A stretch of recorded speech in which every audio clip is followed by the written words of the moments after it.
Hello, it is 9 p.m. in RTD. It's time to English New Edition. For tonight headlines, we have the President takes part in the work of the 42nd meeting of the Orientation Committee of the Head of State and Government.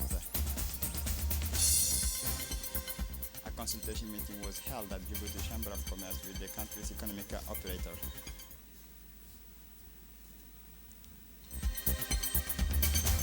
For the national scene, Egypt will host an emergency Arab summit on Palestine on February 27.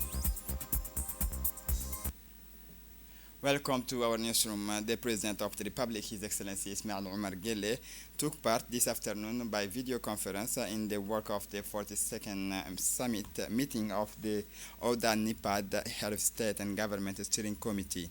NEPAD is the body responsible within the African Union for promoting growth and sustainable development, eradicating the widespread poverty, and ensuring the continent's efficient integration into the globalization process.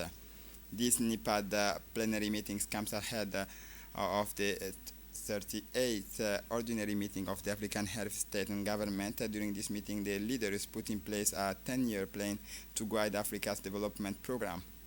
The creations of ODA-NEPAD is part of the overall reforms aimed at improving the impact and operational effectiveness of the Union. ODA-NEPAD's mandate is to coordinate and implement regional and continental priority projects to promote regional integration with a view to accelerating the achievement of Agenda 2063. The President of the Republic, His Excellency Ismail Omar Guelleh, said, "I am delighted to take part in the 42nd meeting of the ODA-NEPAD Steering Committee of Head of State and Government, pioneers of shared vision for sustainable and inclusive development of our continent." Listen to the Head of State. Bismillah ar-Rahman ar-Rahim. Monsieur le Président Abdel Fattah el-Sisi, Président de la République arabe d'Égypte et Président du Comité d'organisation des chefs d'État et de gouvernement de AU-NEPAD. Excellence, Monsieur Mohamed Ould Sheikh Al-Ghazouani, Président de la République islamique de Mauritanie et Président en exercice de l'Union africaine.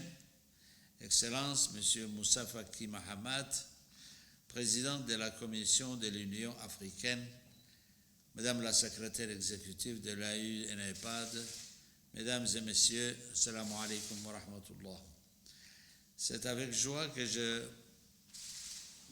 prends part à cette 42e réunion du Comité d'orientation des chefs d'État et de gouvernement de l'AU-NEPAD.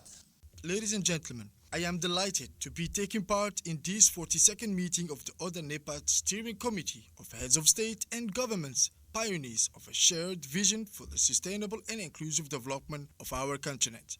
Allow me first of all to congratulate our brother, His Excellency Mr. Abdel Fattah el-Sisi, President of the Arab Republic of Egypt, for his excellent leadership since taking over the presidency of this august body. Throughout your tenure, aspirations of Agenda 2063 have charted new frontiers for Africa's development, and for that we thank you. It is in this spirit that the Republic of Djibouti supports the request of the Arab Republic of Egypt to extend its term of office as President of this Assembly by 1 year. Mr. President, Agenda 2063, which guides us, holds out the hope of a prosperous, integrated, and peaceful Africa. It is an ambitious project that calls for far-reaching economic, social, and political transformation. To achieve this ambition, we have undertaken far-reaching structural reforms. However, we continue to face considerable challenges: political insecurity challenges, conflicts, economic instability, and natural disasters are preventing us from moving forward at the desired pace and achieving our objectives. These challenges, Mr. President, require renewed cooperation and appropriate responses. This is the purpose of our committee meeting today, where we have the opportunity to assess our progress and reinvigorate our commitment to ODA-NEPAD. Indeed, it is imperative that we examine the ways in which we can strengthen the implementation of our priority projects. This will involve streamlining our efforts, better coordination of regional initiatives, and active dialogue with all stakeholders. It is also crucial to envisage strategic partnerships both at continental and intercontinental level Within this framework, we must ensure that we retain control of our country's development agenda as we have the unique advantage of fully understanding the needs and priorities of our populations. It is also clear that our ability to attract significant investment also depends on our ability to create favorable environments for business development and innovations. Finally, to conclude, Mr. President, allow my delegation to outline a few areas for consideration in order to improve the process of implementing our projects and programs. Number one, strengthen the capacities of the RECs and member states and consolidate their data and statistics assets with a view to coordinating and ensuring the monitoring and execution of the second 10-year plan of implementation of Agenda 2063. Number two, to find solutions to the major challenges linked to the viable and sustainable financing of Oda NEPAD as a result of this poses lack of financial resources. As part of the official visit by His Excellency Dileita Mohammed Dileita, President of the National Assembly, to the Russian Federation, an official meeting was held today at the Grand Duma of the Russian Federation with His Excellency Vyacheslav Volodin, President of the State Duma. The day began with a ceremony at which a rest was laid at the tomb of the unknown soldiers near the Kremlin wall in tribute to the soldiers who fell for our country. The solemn and respectful ceremony was attended by Victoria Abrahamchenko, Deputy Speaker of the State Duma, underlining the importance of that both nations attach to historical memories and shared values. At the meeting that followed, the two leaders reaffirmed the importance of the historic and friendly relations that unite Djibouti and Russia, while underlining their shared desire to strengthen these ties in strategic areas. The discussion focused on social and cultural cooperation, notably through educational partnership and initiative aimed at bringing the peoples of the two nations closer together, strengthening educational cooperation by increasing the number of Djiboutian students receiving scholarship in Russia, thus enabling more young Djiboutians to benefit from high-level university training in Russian academic institutions. In this spirit of rapprochement and consolidation of parliamentary ties, His Excellency Dileita Mohammed Dileita has extended unofficial invitations to His Excellency Vyacheslav Volodin and a delegation from the State Duma to visit Djibouti. The aim of this invitation is to strengthen the parliamentary friendship group between the two countries and to deepen bilateral cooperation on issues of common interests. This meeting testifies to the two countries' commitment to building a lasting partnership based on shared interests and common visions for a prosperous future.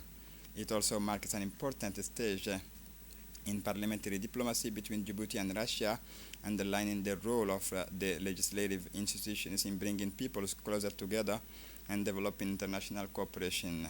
The two sides agreed to maintain regular dialogue and to continue their efforts to expand areas of collaboration in the mutual interests of their respective peoples. As part of the campaign to support the candidacy of His Excellency Mahmoud Ali Yusuf for the presidency of the African Union Commission, the Minister of Justice and Prison Affairs Ali Hassan Bahdon traveled to Windhoek in Namibia for a 48-hour visit. During his stay, the minister was received on Monday, 10 February 2025 by the President of the Republic, Her Excellency Dr. Netumbo Nandi Deiwa. During this meeting, Ali Hassan Bahdon conveyed a message from the President of the Republic, Ismail Omar Guelleh, to his Namibian counterpart. The minister also conveyed condolences on behalf of the President of the Republic, the government, and the peoples of Djibouti following the recent death of the Namibian father of nations and former President Sam Nujoma. The President of the Republic, Netumbo Nandi Deiwa, and the Minister Ali Hassan Bahdon then discussed a number of issues of common interests, including the promotions of peace on the continent. This morning, the Minister of Trade and Tourism held a consultation meeting with the country's economic operator in preparation for the month of Ramadan. The meeting was held at the Djibouti Chamber of Commerce in a constructive and collaborative atmosphere with the aim of anticipating the specific needs of the market during this special period. The meeting was chaired by the Minister of Trade and Tourism, Mohamed Warsama Diriye, and attended by the President of the Chamber of Commerce, Yusuf Musa Dawale, the Secretary General of the Chamber of Commerce, the Director of Internal Trade, the Project Director of the Ministry of Commerce, Economic Operator, and representatives of importers. The Minister of Commerce would like to thank all the participants for their contributions and commitment to the economic and social well-being of the Djiboutian population during this important period.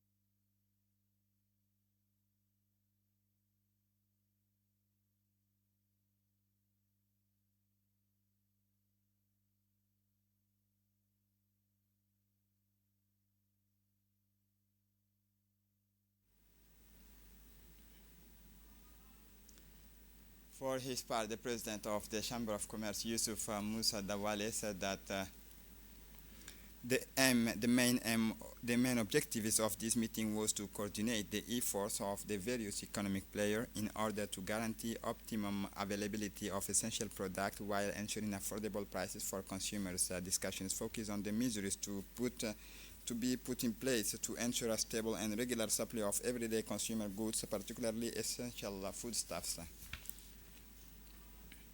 The Minister of Commerce, Mohamed Warsame Diriye, reaffirmed its commitment to supporting local businesses and ensuring market regulation while ensuring a balance between supply and demand. The economic operator present expressed their willingness to work with the government to meet the logistical challenges and ensure that the population's needs are met during the month of Ramadan. The aim of the Djibouti Chamber of Commerce is to help consumers while maintaining an environment conducive to economic initiative and businesses' prosperity. The closing of the Biennial Festival of Folk Dances and Traditional Games in Dalayaf. The Biennial Festival of Folk Dances and Traditional Games drew to a close in Dalayaf after several days of celebrating the local cultural heritage. Organized by ITRO Association under the patronage of the Ministry of Youth and Culture, the event was a tribute to the traditions that fork our nation's identity. The closing ceremony was attended by the leading figures, including the Minister of Youth and Culture, Dr. Hiba Mumin Asowe, the Prefect of the region, Musa Adan Migane, the President of the Obok Regional Council, Mohammed Hamad Ismail, members of the Parliament. Their active presence testifies to the importance attached to the preservation and promotions of cultural and traditional heritage. The President of the Regional Council, the Prefect, Member of Parliament, and the Minister of Youth and Culture also all took turn at the podium to deliver speeches expressing their support for the conservation and transmission of indigenous knowledges and know-how, as well as traditions to young people. The Minister for Youth and Culture expressed her warm and welcome satisfaction at the organizations of this event by the young people of the ITRO Association with the support of the local authorities. She praised the efforts and warm welcome of all the inhabitants of Dalayaf and reaffirming her commitment to making this commendable initiative a lasting one. She encouraged young people to make these traditions their own and also announced that the next editions would be even bigger with the participation of other regions, thus reinforcing the national scope of the culture of this cultural event. She also responded favorably to the wishes of the young people who wanted a CDC to be set up in Dalayaf to offer young people socio-economic integration activities. For her part, the Minister of Culture, Hiba Mumin Asowe, said that this biennial event was a time for exchanges and conviviality, where folk dances and traditional games were showcased in a warm and festive atmosphere. Its successes testifies to the deep attachment of the region's community to their cultural heritage and the importance of initiatives such as this in perpetuating it. The Djibouti delegation in India to take part in the 38th Surajkund Cultural Festival in India. The Djibouti delegation that traveled to India to take part in the 38th editions of the prestigious Surajkund Cultural Festival, an international event highlighting the wealth of traditions and cultural heritage from around the world, has completed its first exhibition on 7 February 2025. The troop first got to know the festival sites in order to observe the cultural activities taking place and to better immerse themselves in the unique atmospheres of this event. These immersions allowed them to discover the various artistic expressions presented by the different participating nations. Yesterday, 8 February 2025, the delegation began its first performances of traditional Djiboutian dances on the festival site. This first exhibition session marks the beginning of the artistic commitment before moving on to the main stage, where the troupe will have the honors of representing the richness and authenticity of Djibouti's cultural heritage in front of an international audience. Djibouti's participation in this festival is part of its desire to promote Djibouti's cultural heritage on a global scale and to strengthen multilateral artistic exchanges between Djibouti and the other nations present at Suraj Kanda.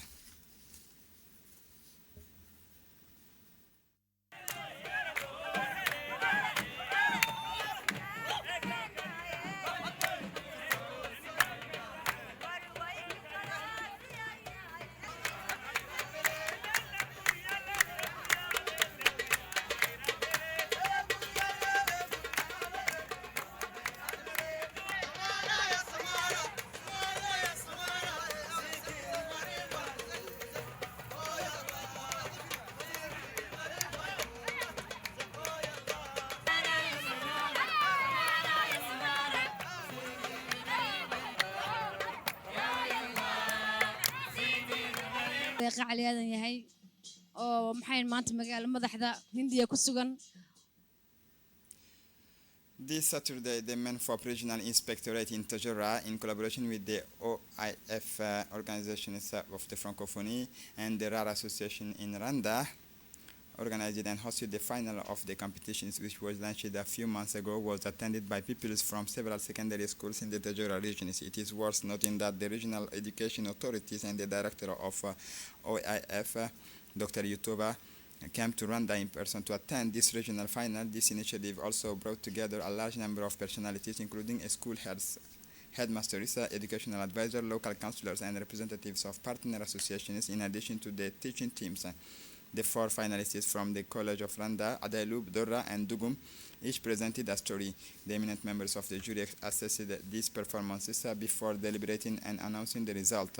Muhammad Ali Muhammad from Adailub won the first prizes, followed by Rwanda and Dugum in a tie, while third place went to schoolgirls from Dora. Participants expressed their satisfaction. Dr. Yutova encouraged the teams present to work towards promoting readings and the Francophonie in the diversity of our cultures. The president of the RAR, Dr. Aboita Ahmed Mohamed Isa, also expressed his satisfaction at the holding of these competitions, which he considered essential and educational, urging all those involved to promote reading through the country. The president of the RAR Association, the writer Aboita Ahmed Mohamed Isa, took the floor to underline the importance and significance of this competition for the promotions of reading, a competition which he deemed essential and highly educational, urging all those involved to promote reading through the national territory. The representative of the international organization for the Francophonie, expressed her satisfaction at the success of this competition, which is designated to encourage readings and prevent children dropping out of school. This exceptional day gives pupils the opportunity to present a sketch on a variety of themes, such as the importance of readings and dropping out of school after some entertainment performances by motivating and enthusiastic pupils. For the international scene, Egypt will host an emergency Arab summit on Palestine on 27 February. This emergency summit is being held against a backdrop of demand from U.S. President and Israeli Prime Minister Netanyahu to displace Palestinians to neighboring countries. Egypt announced on Sunday that it would host an emergency Arab summit on 27 February to discuss development in the Palestinian territories. In a statement, the Egyptian Minister of Foreign Affairs said that the summit to be held in the capital, Cairo, followed coordinations with Bahrain and current president of the Arab League.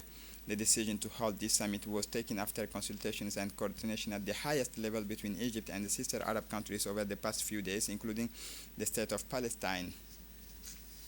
The new government in Lebanon, Lebanese Prime Minister Nawaf Salam, has formed a new government and appointed 24 ministers, bringing to an end more than 2 years of acting governance. After several weeks of tough negotiations, he said he had chosen his ministers after extensive consultations. The Lebanese Prime Minister said he hoped his new government would be a government of reform and salvation. In a televised statement moment after the formations of his cabinet, he added that he would strive to restore trust between citizens and state, between Lebanon and its Arab neighbors, and between Lebanon and international community.